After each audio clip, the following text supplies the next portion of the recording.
Yo, halo semuanya, balik lagi kita berjumpa untuk membahas film yang tentunya patut kalian tonton yang berjudul Before I Wake. Bagaimana jika mimpimu jadi nyata saat tidur juga? Inilah yang dialami seorang anak bernama Cody. Setiap kali dia bermimpi, maka akan selalu menjadi nyata saat itu juga. Namun di setiap mimpinya, Cody juga selalu dihantui oleh sesosok makhluk yang mengerikan yang selalu ada bersama Cody. Makhluk yang suka memakan orang-orang di setiap kemunculannya. Tentu saja akan meneror orang-orang yang ada di sekitar Cody. Kira-kira siapa makhluk ini sebenarnya? Dan mengapa dia selalu mengikuti Cody? Temukan jawabannya sesaat lagi. Oke, seperti biasa tanpa basa-basi, panjang lebar kali tinggi, langsung saja kita gas. How you like that?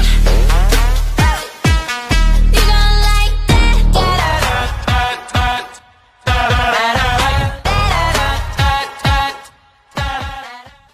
Dibuka dengan menampilkan seorang bapak-bapak bernama Wellan dengan pistol di tangannya dan berniat untuk nge-headshot anak angkatnya yang bernama Cody. Sesaat sebelum hal itu dilakukan, tiba-tiba pintu kamarnya terbuka sendiri. Karena kaget, Wellan malah menembak pintu tersebut dan membuat Cody terbangun. Terlihat Wellan menangis menyesali perbuatan yang hampir saja dia lakukan. Dan inilah sedurunge Nyong Tangi.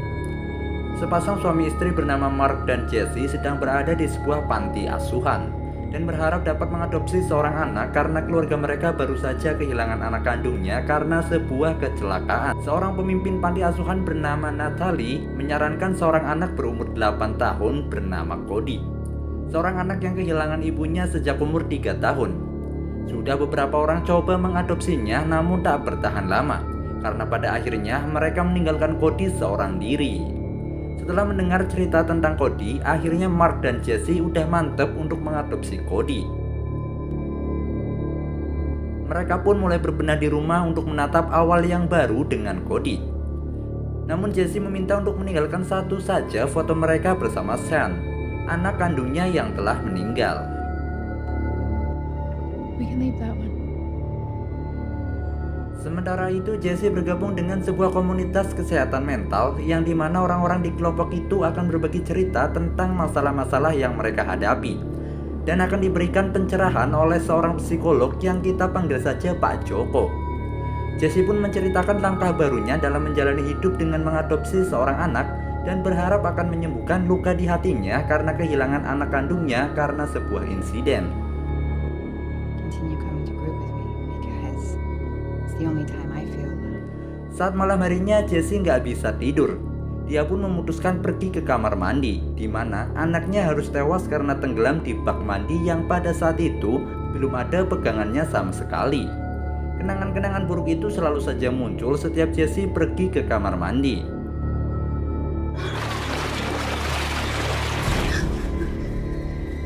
Keesokan paginya, datanglah yang Mark dan Jessie nantikan, yaitu Cody bersama Natalie, dan mereka pun dibuat takjub dengan adab dan tata krama yang Cody miliki.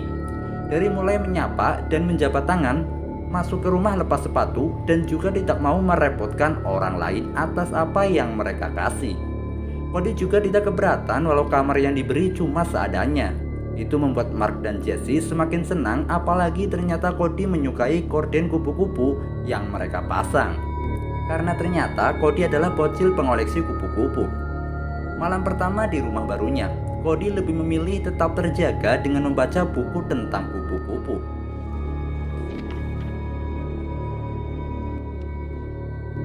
Hari pertama Cody bersekolah di sekolah barunya dan semuanya berjalan dengan lancar jaya. Saat di rumah, Jessie masih saja merasa khawatir dengan keadaan Cody yang lagi asyik main air di kamar mandi. Tentu saja Jessie nggak mau kejadian yang dialami anaknya terjadi pada Cody. Saat beberes kamar Cody, Jessie menemukan kafein dan beberapa minuman kaleng pada kotak yang dibawa Cody sebelumnya. Malam harinya, Jessie pun menanyakannya kepada Cody, kenapa Cody suka begadang? Cody menjawab kalau dia nggak suka tidur karena Cody takut pada sosok yang bernama Cankerman. Sosok yang suka makan orang, termasuk ibunya Cody juga dimakan Cankerman. Dan Cankerman selalu saja datang saat Cody tertidur. Jessie pun menceritakan kisahnya dulu kala akan ketakutannya pada suatu hal, dan hal itu perlahan menghilang ketika mau sedikit memahaminya. Namun Cody tetap saja merasa takut kepada Kankerman karena Kankerman akan selalu bersama Cody. Saat lagi nonton TV di tengah malam, tiba-tiba Mark dan Jesse dikejutkan dengan segerombolan begal. Segerombolan kupu-kupu yang cantik memasuki rumah mereka. Mark pun sempat menangkap satu kupu-kupu menggunakan gelas. Jesse yang melihat kedatangan kupu-kupu itu dari luar segera menutup pintunya. Dan seketika itu juga kupu-kupu itu lenyap entah kemana. Mereka pun bingung terheran-heran. Jesse yang gak bisa tidur keluar kamar untuk meminum obat tidurnya. Dan Jesse merasa ada seorang bocil di sekitarnya. Setelah dilihat dengan teliti, ternyata memang ada sebuah wajah yang muncul dari kegelapan, disusul dengan sesosok bocil yang lari menuju kamar mandi. Tapi gak ada siapa-siapa di kamar mandi itu. Sedangkan Cody sedang tidur dengan nyenyaknya. Jadi Jesse yakin kalau bocil tadi adalah Sean, anak kandungnya. Hal itu pun Jesse ceritakan di komunitasnya, dan Pak Joko pun merasa kalau Jesse semakin kesini gak semakin kesana. Pak Joko pun menjelaskan bahwa hal yang dialami Jesse adalah walking dream atau mimpi sadar, yang dimana alam bawah sadar Jesse memunculkan karakter-karakter yang Jesse pikirkan sendiri, dan hal itu memang terasa sangat nyata.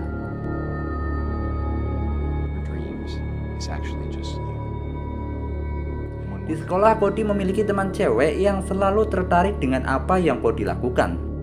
Malam harinya, Cody merasa penasaran dengan foto anak kecil yang bersama Mark dan Jesse, yang dimana itu adalah Sean, yang sudah berada di surga. Cody pun menanyakan bagaimana Sean bisa berada di surga. Namun Jesse hanya menjawab, mereka berharap Sean tidak berada di sana, seperti Cody mengharapkan ibunya.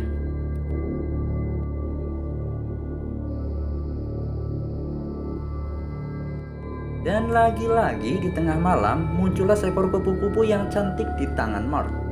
Dan betapa terkejutnya mereka karena kalau ini disertai dengan kemunculan Sean yang tersenyum kepada mereka. Mark pun merasa terkejut terheran-heran. Loh, nggak bahaya tah?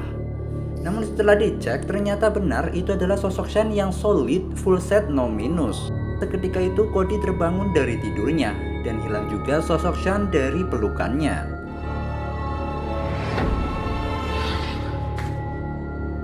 Tiba-tiba Cody turun dari kamarnya dan meminta maaf kepada Mark dan Jesse. Keesokan paginya, lagi-lagi Cody meminta maaf atas mimpinya, yang itu membuat Mark dan Jesse penasaran. Sebenarnya ada apa dengan mimpi Cody?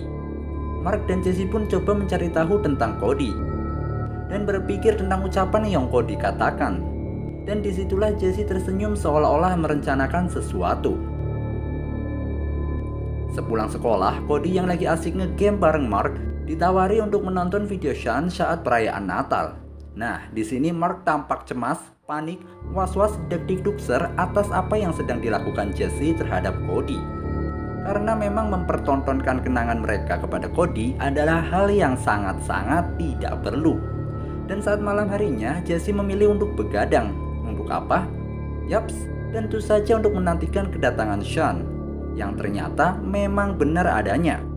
Setelah kemunculan banyak kupu-kupu yang bersinar, muncullah Sean menemui mereka, dan suasana ruangan pun seketika berubah menjadi seperti apa yang video kenangan tampilkan untuk Cody.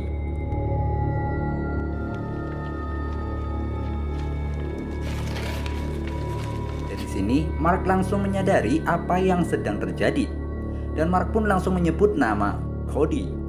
Sementara itu ada sekumpulan ngengat yang membentuk sesosok makhluk dengan mata yang menyala, dan dia adalah Kankerman. Kankerman pun masuk ke kamar Cody dan berkata, "Aku selalu bersamamu." Seketika Cody pun terbangun. Seketika itu juga Sean dan segala kenangan indah yang sedang terjadi hilang begitu saja. Di sekolah, Cody membuat gambar Kankerman yang kemudian dia juga yang merusaknya, dan berharap Kankerman segera pergi dari hidupnya. Mark pun akhirnya sadar kalau apa yang selama ini Jesse lakukan hanya untuk memanfaatkan Cody dengan mimpinya. Dan terjadilah sedikit cekcok antara Mark dan Jesse karena Jesse yang menyalahkan Mark karena kehilangan Sean. Saat di sekolah, seorang murid bandel memukul toples kaca kupu-kupu milik Cody hingga pecah. Cody pun membalas dengan mendorongnya.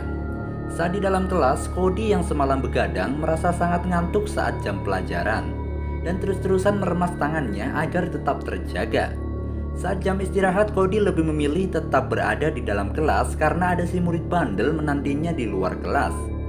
Kesempatan itu Cody manfaatkan untuk tidur pulas, dan datanglah si murid bandel untuk nakalin Cody lagi.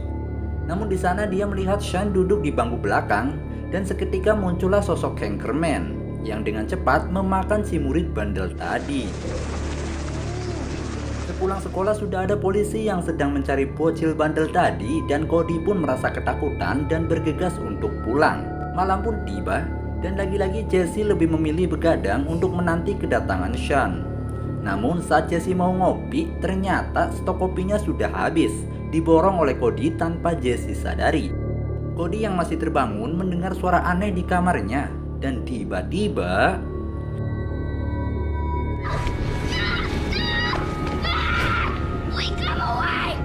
muncullah bocil bandel yang dimakan Anchorman tadi, tepat di bawah kasur Cody. Di saat bersamaan, Jesse juga melihat sosok Sean dengan wajah aneh mengucapkan "aku sudah bangun" berkali-kali.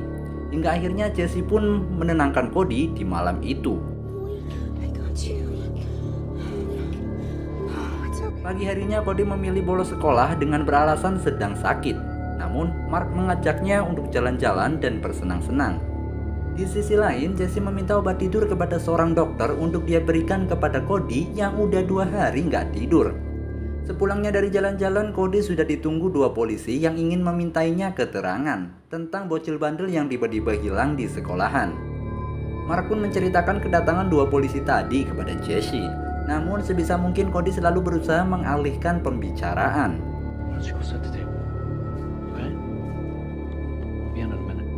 Malam harinya Jesse memberikan obat tidur dan membuat Cody-nya merasa sangat mengantuk.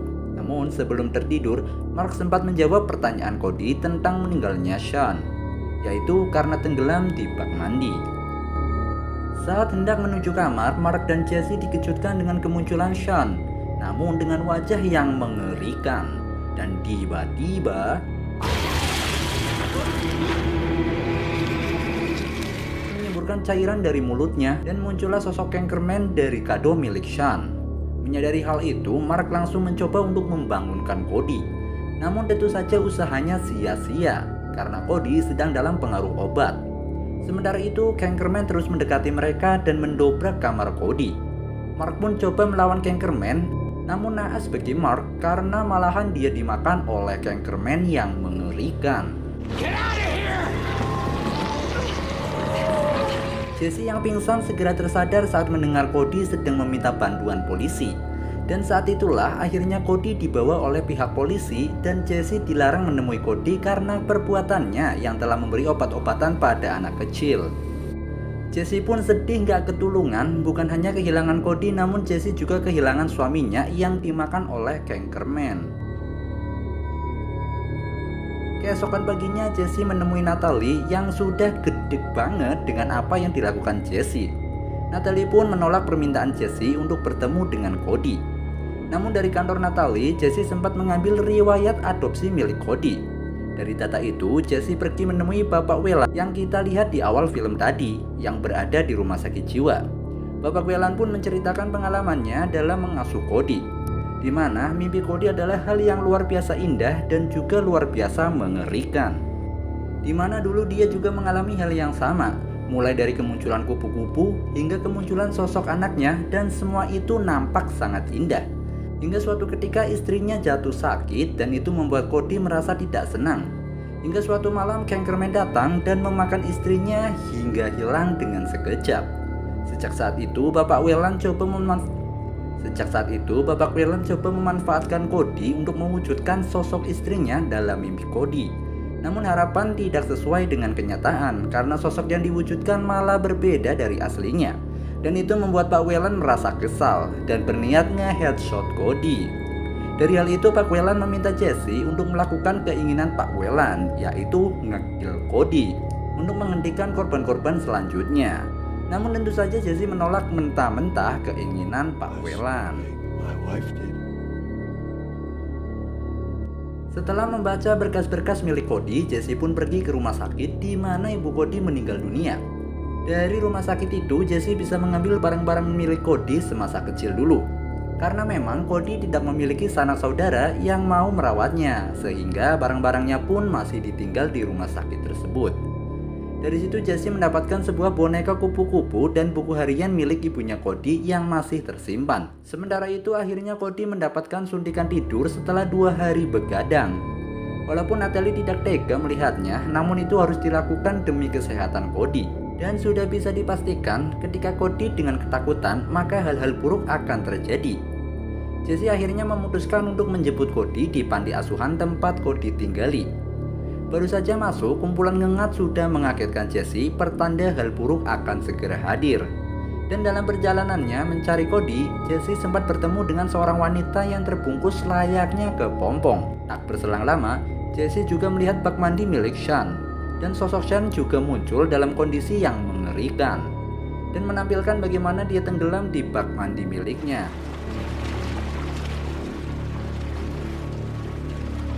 Jesse yang sudah mulai sadar bahwa apa yang dia lihat adalah hal yang tidak nyata, akhirnya perlahan pergi meninggalkan Sean. Dilanjut dengan menampilkan dirinya yang tidak punya mata, dan dirinya pula yang mengambil mata milik Cody.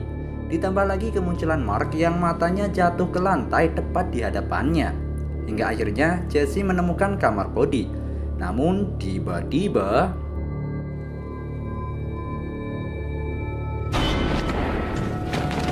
Kankerman melemparnya. Kankerman pun dengan cepatnya langsung berlari untuk menerkam Jesse. Namun dengan cepat pula Jesse mengeluarkan boneka kupu-kupu milik Cody kecil. Kankerman pun seketika berhenti. Dan pada saat itulah Jesse memeluk Kankerman yang perlahan berubah menjadi Cody dan menghilang. Jesse pun membawa Cody pergi dari panti itu. Dan orang-orang yang menjadi kepompong pun perlahan-lahan mulai tersadar. Begitu juga dengan ngengat-ngengat mulai berubah menjadi kupu-kupu yang indah. Natalie sempat mencoba untuk menghentikan Jesse, namun menyadari keadaan sudah membaik, maka Natalie pun membiarkan Jesse membawa Cody. Jesse pun mulai menceritakan masa kecil Cody berdasarkan buku harian milik ibunya yang menjadi single parent, menyadari bahwa Cody kecil mempunyai kemampuan spesial. Ibu Cody menuliskan kecintaannya terhadap Cody di setiap lembaran buku hariannya. Hingga akhirnya dia berhenti menulis dikarenakan ibu Cody terkena penyakit, yaitu kanker pankreas. Sangat sulit untuk menjelaskan apa itu kanker kepada anak sekecil Cody. Hingga waktu demi waktu ibu Cody mulai berubah dengan cepatnya. Dan untuk terakhir kalinya Cody melihat ibunya dalam kondisi yang mirip dengan Kankerman, mengatakan, Always with you. Hingga akhirnya ibunya pun meninggal dunia. Seiring berjalannya waktu, Cody kecil mulai melupakan seperti apa sosok sebenarnya ibu Cody. Hingga yang teringat hanyalah Kankerman memakan ibunya. Yang pada kenyataannya adalah penyakit kanker membuat ibu Cody meninggal dunia. Dan sosok Kankerman dari hasil pemikiran Cody berubah menjadi nyata karena kemampuan spesial milik Cody. Dan pada malam itu, Jesse menceritakan sebuah dongeng di mana bocil bandel akhirnya bisa kembali. Istri yang hilang juga akhirnya kembali, serta seorang suami yang akhirnya mendapat kebahagiaannya. Dan nyata atau tidaknya dongeng itu semua tergantung Cody. Dan film pun selesai.